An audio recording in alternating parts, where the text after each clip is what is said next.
The clang of metal trays and the buzz of fluorescent lights mixed into the kind of noise that filled every military mess hall after 1900 hours. It was the one place inside the base where rank blurred, where soldiers could breathe between drills and missions, where exhaustion turned into dark humor. At table 7 sat 5 of Bravo Company's loudest. They had just returned from desert training, dust still on their boots, energy still high, the kind of men who measured worth in scars and stories. Corporal Jenkins, tall and broad-shouldered, leaned back in his chair and kicked one boot onto the bench. Beside him sat Dorsey, the unit's self-proclaimed comedian. Across from them were Fitch, Grayson, and Ortiz, brothers forged by deployment and bravado. They were halfway through swapping stories when the mess hall doors slid open. A hush followed. Not silence, just the brief shift of attention that happens when someone different walks in. She was new. You could tell instantly, uniform perfectly creased, collar aligned, hair tied back with surgical precision. The name tag read Reeves, M. Her eyes scanned the room once, not nervously, not arrogantly, just with quiet awareness. Dorsey noticed first. "Well, look what we got here," he muttered. "Did HR send us a morale boost?" Jenkins chuckled, not cruelly at first, just instinctively, like every soldier used to testing newcomers. "Relax, she'll probably be gone after her first field week." But the words carried farther than he meant them to. 2 nearby tables caught the tone, and laughter rippled like wind across a field. Reeves kept walking, tray steady in her hands. She picked an empty table, far corner under the flag, and sat down. Didn't look up.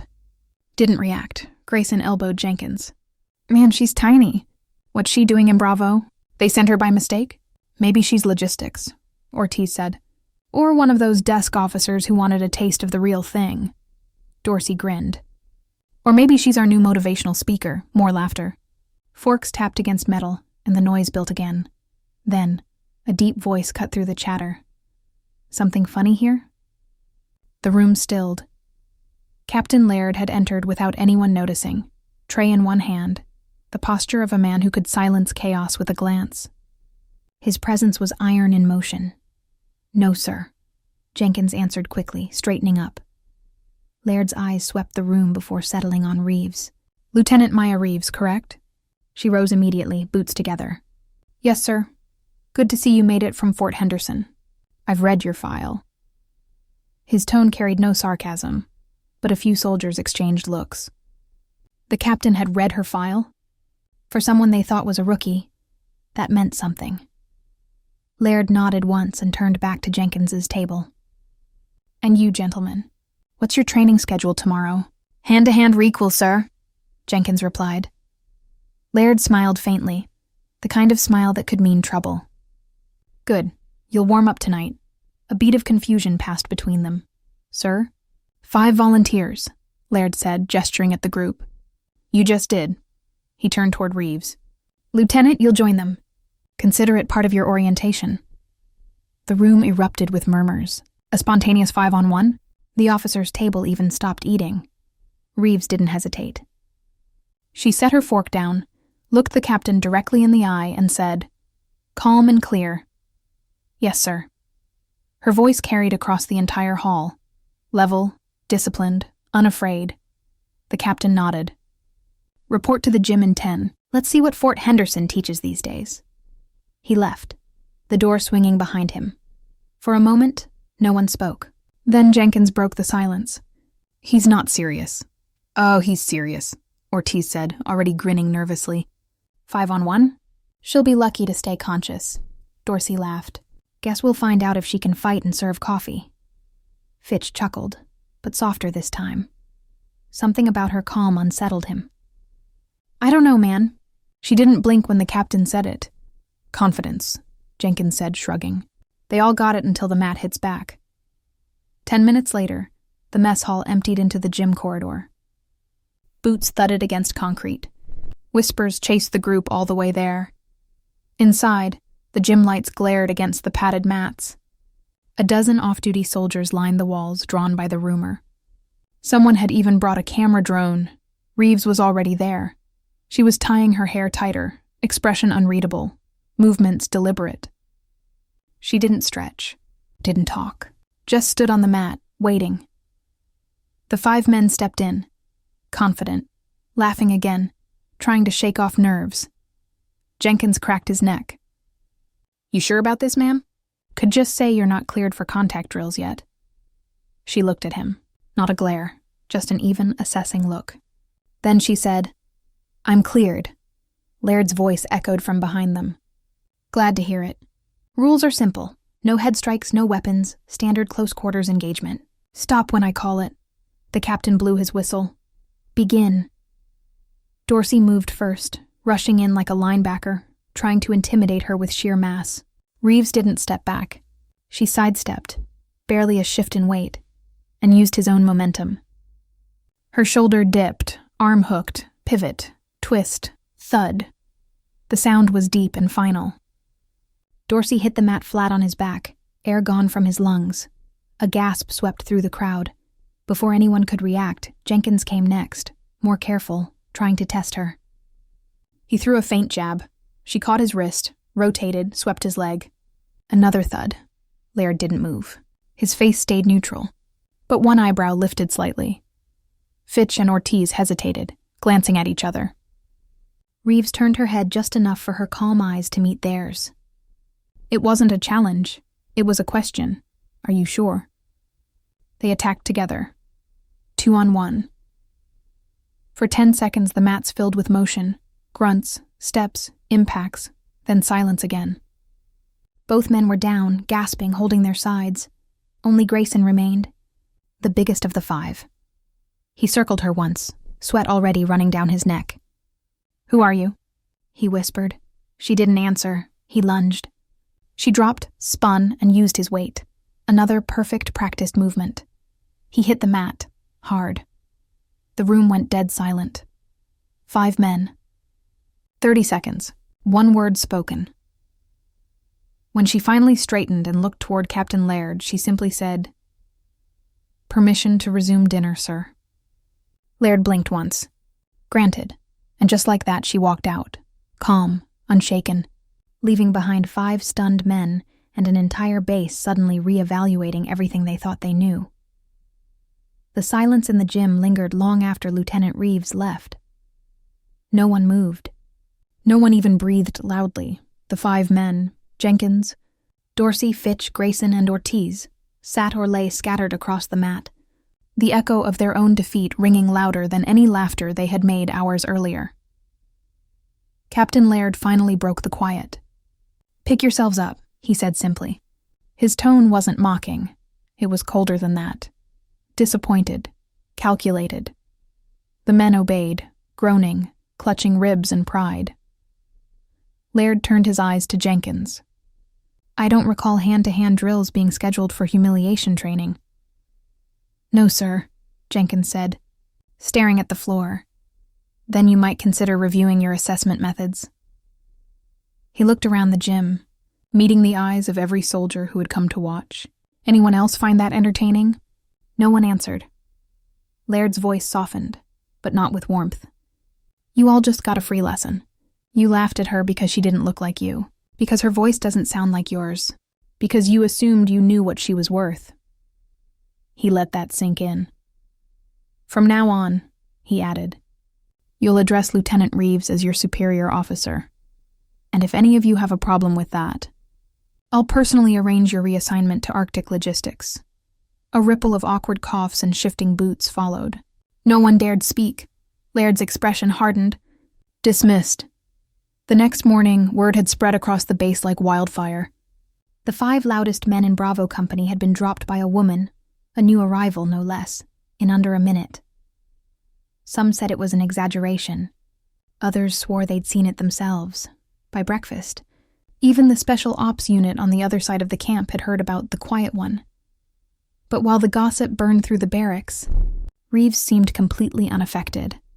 She showed up for morning drills on time, uniform crisp, face calm. She didn't speak unless necessary.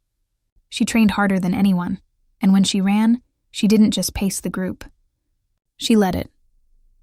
By the end of the first week, Bravo Company's attitude had shifted, not by order but by observation. Still, the 5 men who'd faced her in the gym carried an unspoken tension around her.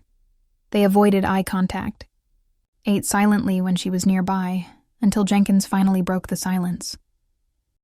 It was 2 days later. The sun had just begun to set, casting long amber lines through the training yard. Reeves was cleaning her weapon in the shade when Jenkins approached, helmet tucked under one arm. "Lieutenant?" he said. His voice wasn't mocking this time, more careful. She looked up briefly. "Corporal." He hesitated, glancing around to make sure no one was watching. "About that thing in the gym?" She cut him off gently, eyes still focused on her rifle. "It's over. I know, but..." He rubbed the back of his neck. "Look, I've been around long enough to know when I get shown up. But that wasn't just skill. That was something else. Who trained you?" She reassembled the final part of her rifle, clicked the magazine in place, and said softly, "You wouldn't believe me." "Try me," he said. Reeves finally looked at him, the same unreadable calm in her eyes. "I wasn't trained at Fort Henderson. I taught there." Jenkins blinked. "Taught.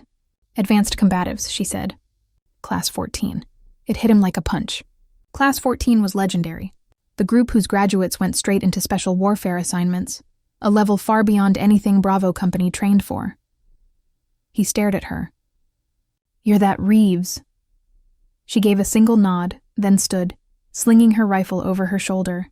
Before leaving, she added, "You don't need to apologize, Corporal. Just learn faster next time." Jenkins watched her walk away, feeling the weight of his own ignorance settle in. By evening, every soldier in Bravo Company had heard the new rumor. Lieutenant Reeves wasn't a rookie. She was a former SEAL, instructor. The same men who'd laughed at her 2 nights ago now watched her with something between awe and fear that next day's drills were different. No one mocked her. No one underestimated her. And when she spoke, few words, always calm, everyone listened.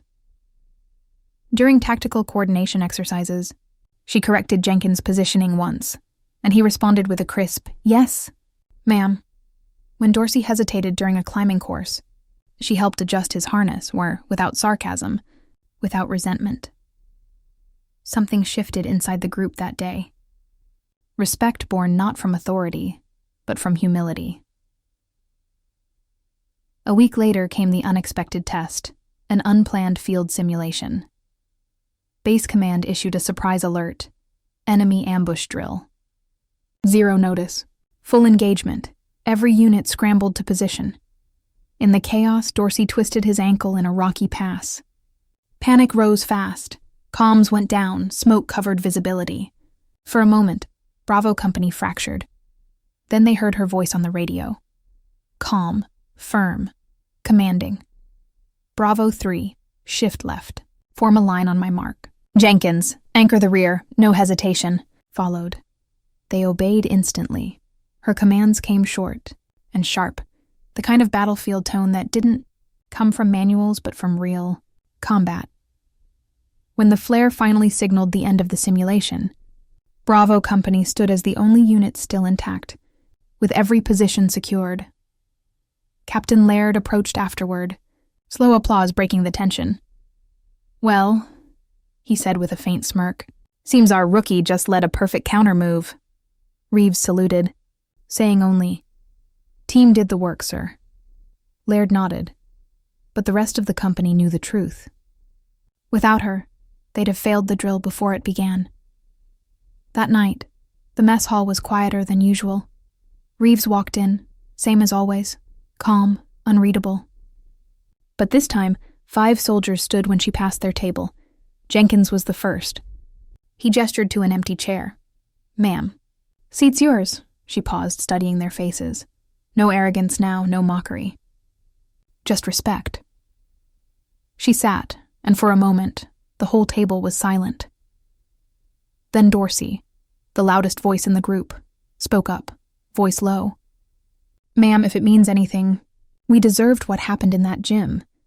Reeves didn't respond immediately. She picked up her cup, took a slow sip, then said, "Good.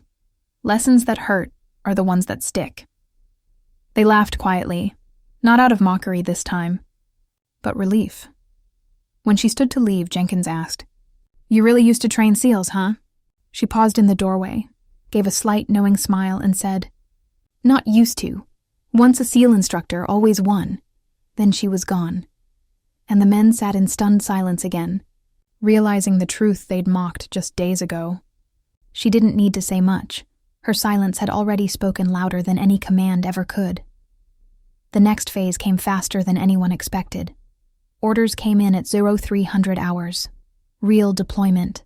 Not drills. Bravo Company was to move into the Ashkar Range, a hostile zone known for its unpredictable ambushes.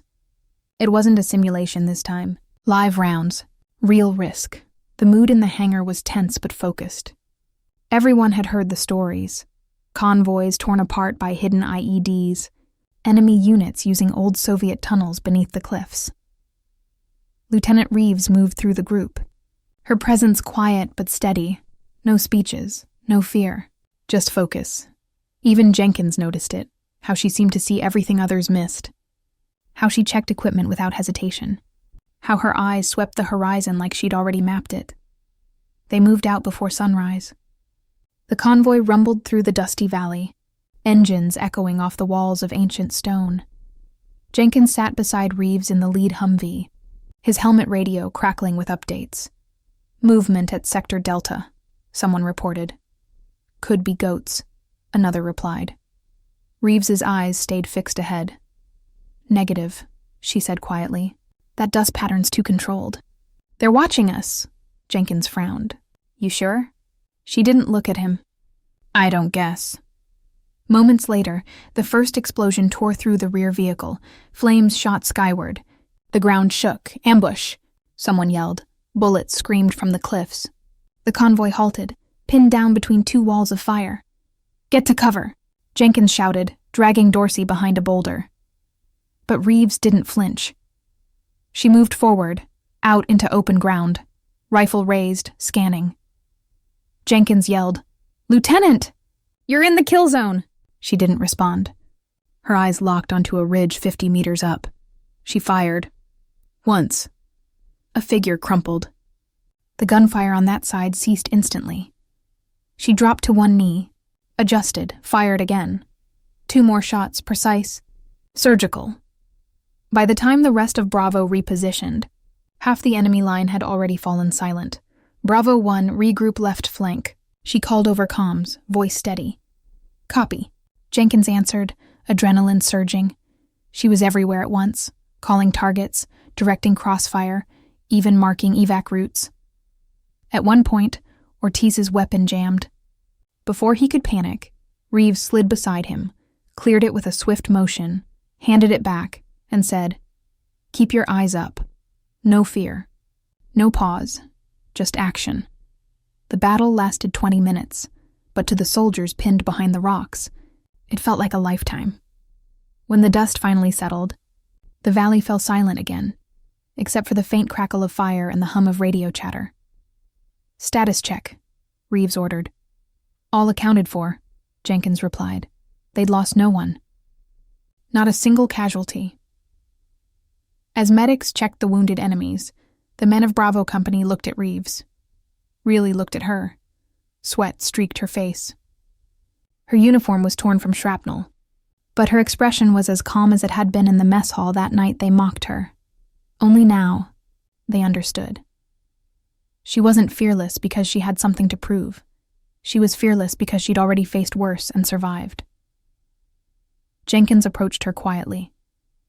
"You just saved every one of us." Reeves looked out toward the ridge where the smoke still curled. "No," she said softly. "You saved yourselves. You listened. It wasn't false modesty, but it was leadership. The kind that didn't shout, didn't boast, didn't need validation." When they rolled back to base at dawn, the air inside the Humvee was heavy with respect. No jokes. No laughter, just silent acknowledgement.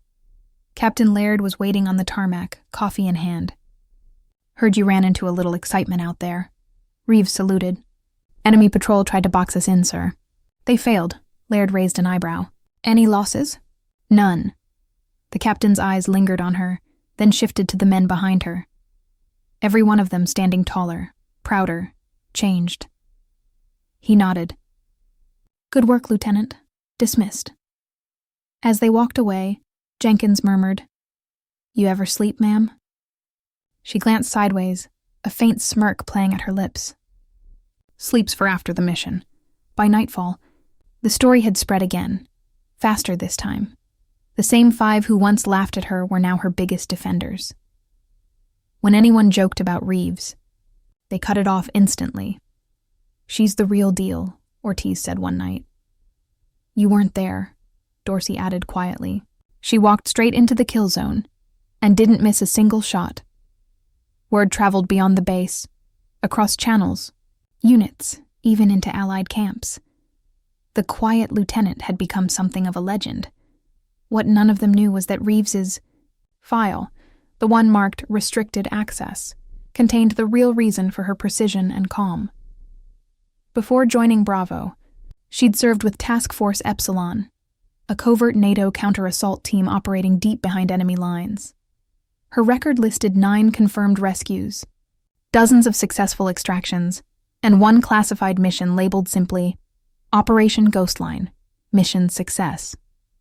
0 survivors. Friendly. It was there she'd learned to silence fear, to walk forward when everyone else dove for cover. That night, Jenkins found her sitting alone by the barracks, cleaning her rifle under the dim yellow light. He hesitated, then sat beside her. "You ever get tired of proving them wrong?" Reeves didn't look up. "I don't prove people wrong," she said softly. "I prove the mission right." Jenkins nodded slowly. "Still, you changed a lot of minds here." She finally looked up, her gaze steady. "Good. Maybe next time they'll think twice before laughing at the quiet one." He smiled faintly. "I doubt anyone here will ever make that mistake again." When she stood to leave, the base siren echoed faintly in the distance. Another drill. Another mission. She slung her rifle over her shoulder, eyes narrowing toward the horizon. Once again, she walked forward, into the dark, as the others followed. Only this time, there was no laughter, only respect. And somewhere deep down, every soldier in Bravo Company knew that if the world ever fell apart again, they'd want the quiet one leading them through the fire. 3 days after the Ashkar Range ambush, Bravo Company was ordered to report to command headquarters. Word spread fast. The lieutenant was getting a medal. For most soldiers, that meant celebration. For Reeves, it meant exposure, and that was something she'd spent her entire career avoiding. The briefing hall was filled with high-ranking officers, reporters, and military press units. Cameras clicked as brass-polished metals gleamed under the lights. Colonel Harlan stood at the podium, reading from a file. Lieutenant Aria Reeves, for exceptional bravery, tactical leadership, and the preservation of her entire unit under direct enemy assault. He paused, looking at her. "Your actions at Ashkar Range will be recorded in NATO archives as an example of valor." Applause erupted. The same men who once laughed at her now stood proud behind her. Jenkins was the first to clap, louder than anyone, but Reeves didn't smile. She hated the cameras, the noise, the applause. She wasn't built for ceremony, only for action. As the colonel pinned the medal on her chest, a voice from the audience interrupted. "Sir," said an older man, stepping forward. His uniform bore the insignia of Joint Special Operations Command. "I believe there's more to this lieutenant's record than what's written on that citation." The room fell silent. The man stepped into the light. His name tag read Admiral Rains. He carried himself with the calm authority of someone who'd seen too much and buried more than he could say. He looked at Reeves. "We've met before, haven't we?" Reeves's jaw tightened. "No, sir," Rains smirked. "Funny. I remember a sniper on Operation Ghostline, call sign Wraith 7. Only one survivor walked out of that mission." The air thickened. Cameras stopped clicking. Everyone turned to her. Colonel Harlan frowned. "Lieutenant, is that true?" Reeves said nothing. Her silence said everything. 3 years earlier, a Black Ops mission across enemy borders. Task Force Epsilon, an elite NATO rescue unit, had been deployed to extract a captured intelligence officer. They went in at midnight. By sunrise, everything had gone wrong. The extraction team was ambushed inside a canyon laced with mines. Radio contact was severed. Reeves, still a sergeant back then, took command when her CO was hit. With limited ammo, no air support, and enemies closing in, she carried the wounded across 5 kilometers of terrain, one by one. When reinforcements arrived, she was the only one still alive, standing guard over the last body she'd managed to save. The mission was classified as a success. But the report read, "No survivors, friendly." Reeves never corrected it. She didn't want to be known as the ghost who lived. Why wasn't this in her record? Harlan demanded. Rains replied calmly, "Because she requested it that way." Reeves finally spoke. "That team deserved more than a medal. I wasn't going to turn their mission into a PR headline." The colonel studied her, his stern expression softening.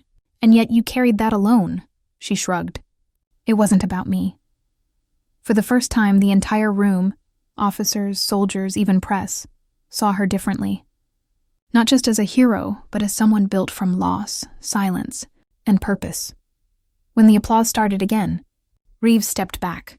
"With respect, sir," she said to the colonel, "I can't accept this." The room froze. "You earned it," Harlan said. "So did they," she replied quietly. "And they can't be here to wear it." She unclipped the medal and placed it on the table before walking out. No speech. No salute, just silence. Outside the hall, Jenkins caught up with her. "You really just walked out on a medal from NATO command?" Reeves kept walking. "Medals don't stop bullets. Training does," Jenkins grinned despite himself. "You realize that story's going to spread like wildfire, right?" "Let it," she said. "Maybe someone out there remembers why we fight. Not for applause, but for the ones who didn't make it home."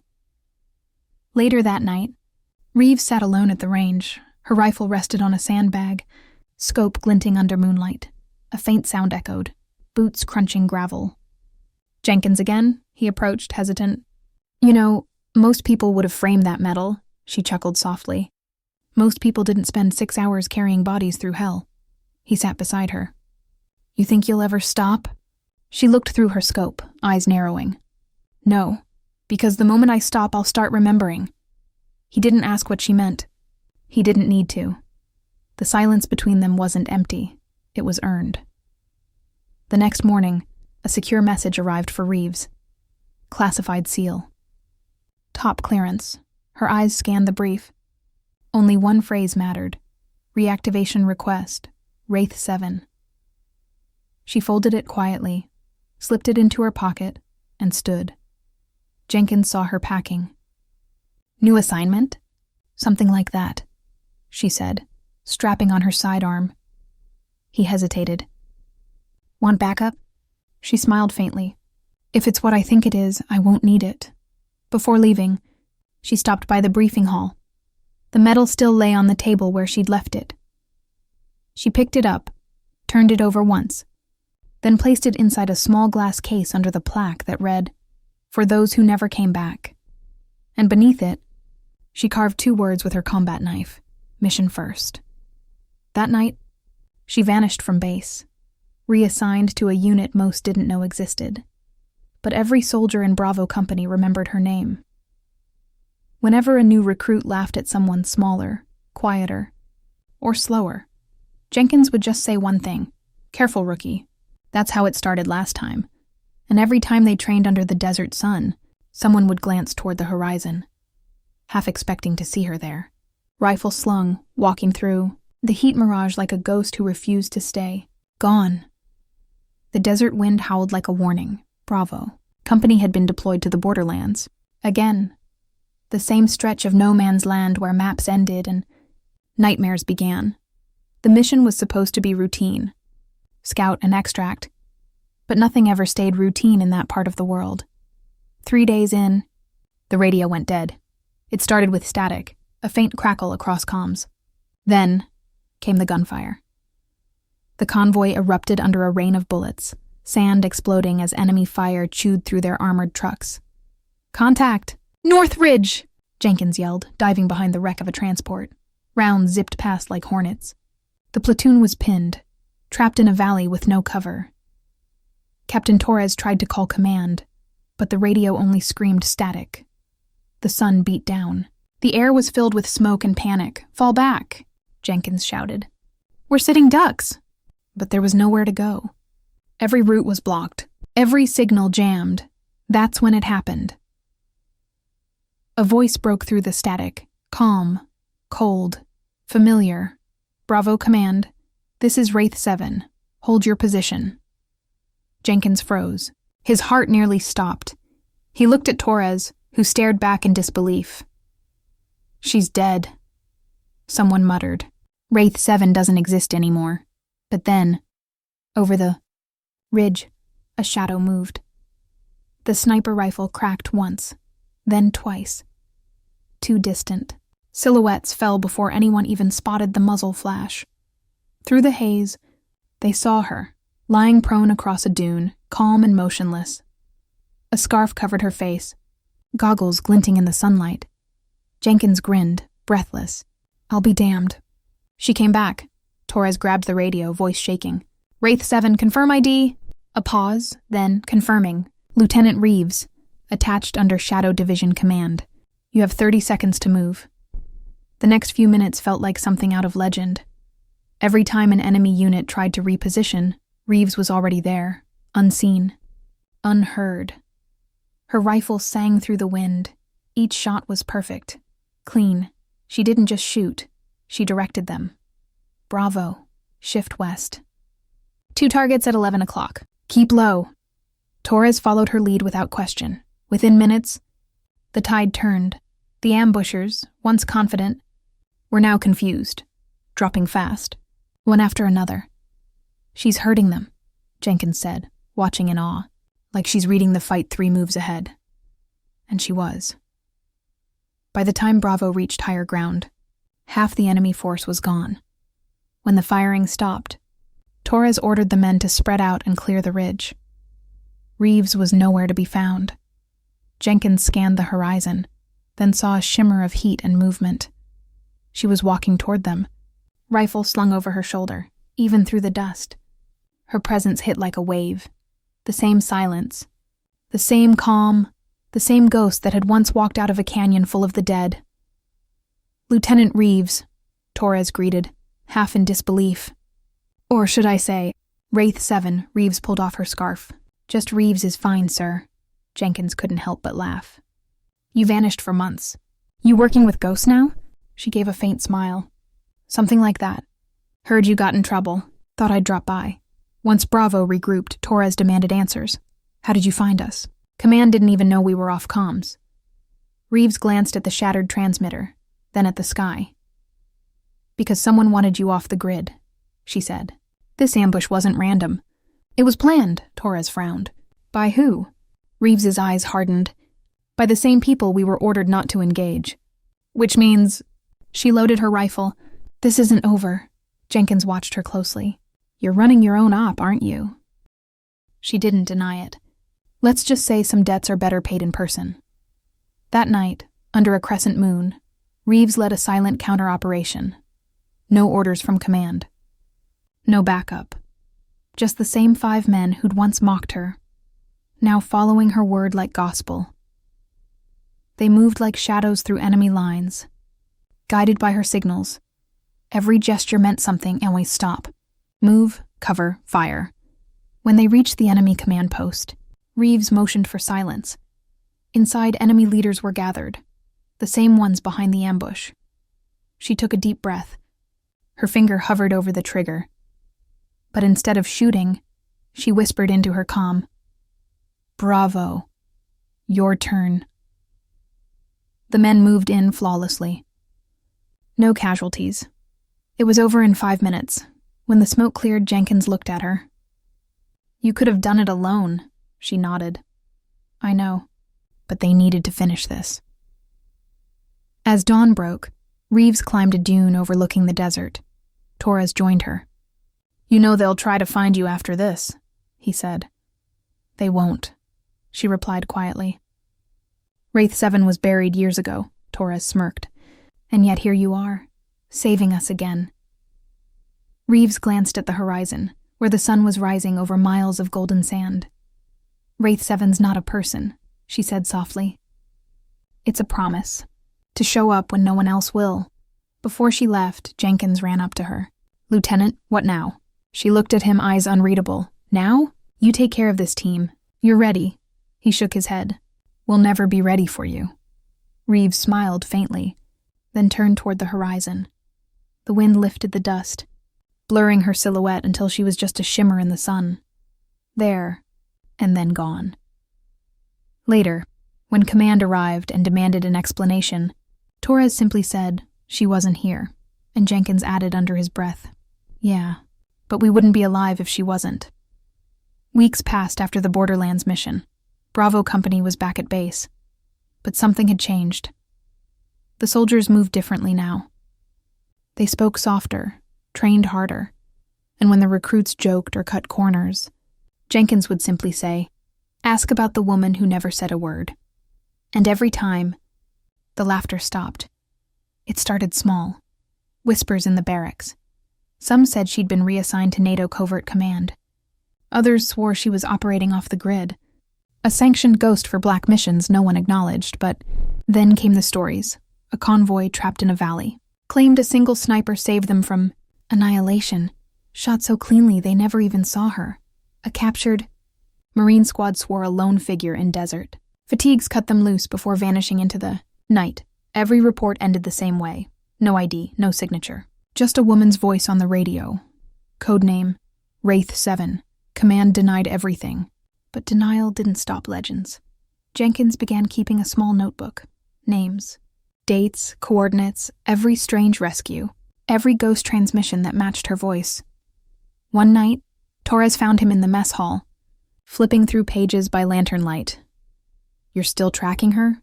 Torres asked. Jenkins shrugged. "Wouldn't you? She's saved more lives dead than most do alive." Torres sat down across from him. "You think she's still out there?" Jenkins closed the book. "No." Then he looked up, eyes steady. "I know she is." Months later, the stories reached overseas. A British SAS unit in the Syrian corridor, an Italian paratrooper squad in North Africa, an American recon team deep in the Arctic line. Each had the same experience. Pinned down, losing hope, until a calm, steady voice broke through the static. "Hold position. Reinforcements inbound." And every time, the tide turned. The attackers scattered. Air cover arrived minutes later, as if summoned by something unseen. The soldiers started marking there. Helmets with a small emblem, a faded W7, scratched into the paint. They called it the Ghosts. Blessing Military Command eventually released a statement. There is no active operative under the designation. Wraith 7. Any mention of such entity is purely anecdotal and unsupported by mission records, but soldiers didn't care, because soldiers don't need proof. They only need what keeps them alive when everything else fails. And when the sky burned, when the sand swallowed light, when radios went dead, they listened for that calm voice. A year later, Bravo Company gathered at a memorial site near the canyon where they'd nearly died. 5 names were carved in stone. The soldiers who'd once mocked her in the mess hall. They'd fallen in later operations, heroes in their own right. Jenkins stood there longest. He left his dog tags at the base of the memorial and whispered, "You made them better. You made all of us better." As he turned to leave, his radio crackled. Static. Then, just for a heartbeat, her voice. "Eyes open, Sergeant. You never know who's watching." He froze. The signal vanished, but when he looked up, he thought he saw movement far on the ridge, a faint silhouette against the sun. A rifle slung over one shoulder. He didn't call it in. He just smiled. Over time, Wraith 7 became more than a name. She became a symbol. New recruits heard her story on their first day. Drill instructors would whisper, "Don't underestimate anyone. Remember the woman who fought 5 and never said a word." Her image, unseen but unforgettable, became the quiet standard of discipline, precision, and humility. No one knew if she was alive. No one needed to, because the lesson she'd left behind was stronger than her presence. Years later, Jenkins, now a captain, received a sealed envelope. No return address. Inside, a single photograph. It showed a distant mountain ridge, and on a rock someone had carved the familiar 2 letters. 7, below it, in neat handwriting, still watching. Mission first. He read it twice, smiled faintly, and placed it in his locker. Then he gathered his platoon for training, his voice calm, commanding, patient, every movement deliberate, every correction quiet. And when one of the rookies joked during drills, Jenkins looked at him and said, "You think she was quiet because she was shy? She was quiet because she didn't waste words on amateurs." The laughter died instantly. Somewhere, beyond the borders, a lone rifle cracked once more, a perfect shot in the silence. A figure shifted through the dust, unseen, unrecorded. She paused briefly, looking at the horizon, the place where duty never ends and home never begins. Then she whispered into her comm, "Mission complete." And like a ghost, she disappeared into the wind, leaving behind nothing but the echo of her legend. They laughed at her once. Now, they tell her story to every soldier who thinks silence means weakness.